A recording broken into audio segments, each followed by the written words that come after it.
সে আপনার ইন্টারভিউ ছিল, সে একটা ফিডব্যাক দেবেন। এখানে চলে আসুন স্যার, একটা ফিডব্যাক। স্যার আপনার নাম কি? আপনি কোন জেলা থেকে আসছেন? জলপাইগুড়ি জেলা থেকে আসছেন। আপনি তো এখন ইন্টারভিউ দিয়ে বেরোলেন, আপনার এক্সপিরিয়েন্স কেমন? মানে আপনি যখন ভেতরে ঢুকলেন তখন কি বললেন ইন্টারভিউয়ারে? আচ্ছা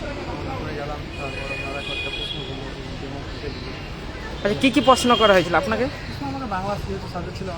বাংলা সাবজেক্ট ছিল। বাংলা থেকে কি কি করা হয়েছিল? ধ্বনি বর্ণ আর একটা হচ্ছে সামন্তরিকের সম্পর্কে জিজ্ঞেস করেছিল। আচ্ছা, সামন্তরিক এবং বর্গের মধ্যে পার্থক্য কী? আপনাদের টেবিলে কতগুলো ডায়েট ছিল, সেই ডায়েটগুলো দিকে জিজ্ঞেস করছিল। কি থেকে?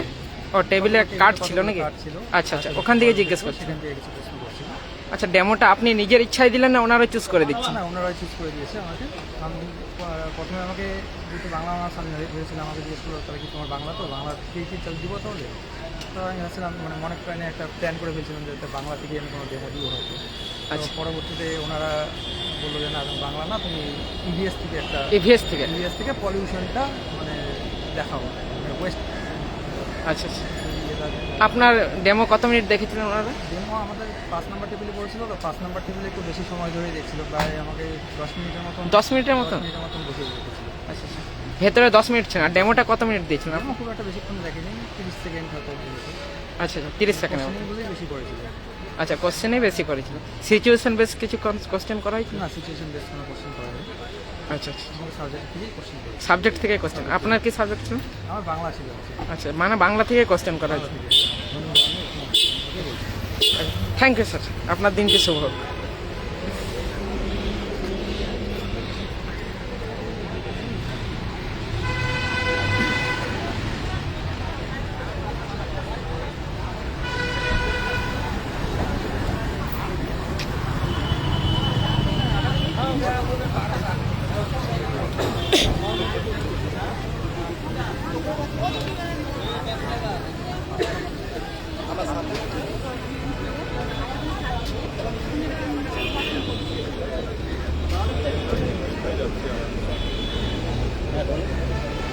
ওনারা বেশ কোশ্চেন করছিলেন, একটা বই হাতে তুলে দিয়েছিলেন, বাংলা বই। সেখানে নবনীতা সেনের একটা গান আছে, গানটি করতে বলছিলেন উনি। তো আমি গানটা মনে করতেছিল না, উনি ক্লু দিচ্ছিলেন।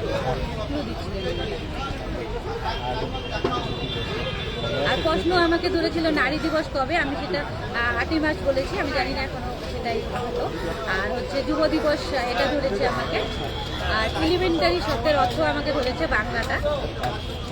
আর আমাকে একটা রাইমস পড়াতে বলেছিল। আপনি নিজের পছন্দ মতো বলেছেন? না, আমাকে রাইমস পড়াতে বলেছিল শিশুদের জন্য, তো আমি টুইঙ্কেল টুইঙ্কেলটাই চুজ করেছিলাম, ওটাই বলেছিল ম্যাডামকে, ওটাই এরপরে। ডেমনস্ট্রেশন আমাকে একটা গান করতে বলেছিল নবনীতা সেনের, 3য় শ্রেণীর বই থেকে। তো ওটা করেছিলাম। আর হচ্ছে ডেমো টুইঙ্কেল টুইঙ্কেল, ওটা রাইমস করতে বলেছিলাম। মানে অনেকটাই কোঅপারেটিভ। হ্যাঁ, কোঅপারেটিভ। কত নাম্বার টেবিল ছিল? আমার 9 নাম্বার টেবিল ছিল। 9 নাম্বার, তাই তো? হ্যাঁ। মানে কি মনে হচ্ছে মোটামুটি আমাকে 6টা থেকে 7টা কোশ্চেন করেছে, আমি 2টো পারিনি। সামনের দিনে যারা আসছেন তাদের উদ্দেশ্যে কি বলতে? আমি অবশ্যই বলবো যে পাঠ্য বইগুলো ভালো করে পড়তে, যাতে হচ্ছে 1 থেকে 5 পর্যন্ত পাঠ্য বইগুলো ভালো করে পড়তে, কারণ সেখান থেকেই কোশ্চেন বেশি হচ্ছে। না, অনেকে বিভ্রান্ত হচ্ছিল বিভিন্ন চ্যানেল দেখে যে ডেমনস্ট্রেশন বিভিন্নভাবে ধরছে। না না, সেই বইগুলো থেকেই ধরছে। মানে সবগুলো ঠিকঠাকই আছে। হ্যাঁ, প্রাইমারি ঠিকঠাকই শিক্ষা পর্ষদ যেটা করছে। হ্যাঁ, ঠিকঠাকই আছে। Thank you. আমার নাম? আমার নাম নাসিমা খাতুন, আমি জলপাইগুড়ি। Thank you.